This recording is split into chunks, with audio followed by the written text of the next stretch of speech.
how to control voice tone in ElevenLabs. It's pretty simple and quick to learn. Just follow the steps that I'll show you in this video. Here I am in ElevenLabs and I'll start with the voices section. So if you want to find voices section, just click on this voices in the left bar.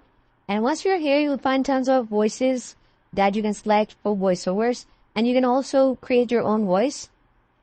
If you click on this button, you will find these three options: professional voice clone, instant voice clone, and voice design.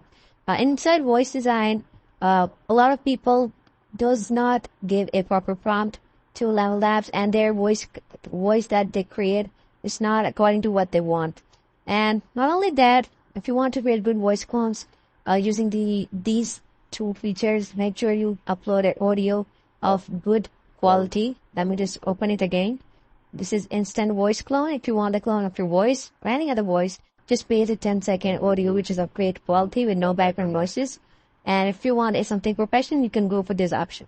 Now, coming back to the main feature, which is text-to-speech, in which a lot of people struggle to create a good AI voiceover workflow.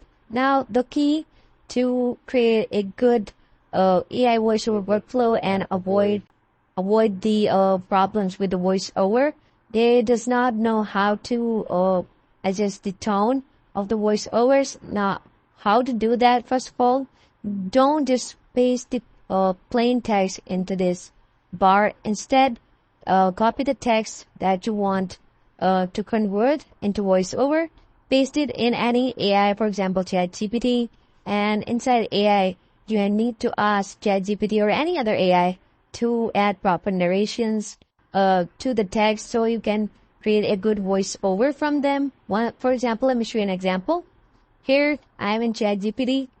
It has described that this is the hook line, and then there is a pause, there is the second line. So in this way, you can have proper narrations through your text using AI. Not only that, if you want to adjust how your voiceover sounds, you need to go and check out all of these settings. In my opinion, these are some good settings that you can try: 0.90, stability 70%, similarity 60%, and style exaggeration 30%. Make sure you keep it below 50%, and it will make your speech real and not that much AI. Let me just generate a speech. Hi guys, welcome back to another video. This is a sample audio that I am recording to clone my voice with AI. Pretty crazy, right? You can do that too. Just follow these steps. So using these settings, you can control voice tone in ElevenLabs. I hope you found this video helpful. I'll see you guys in the next video.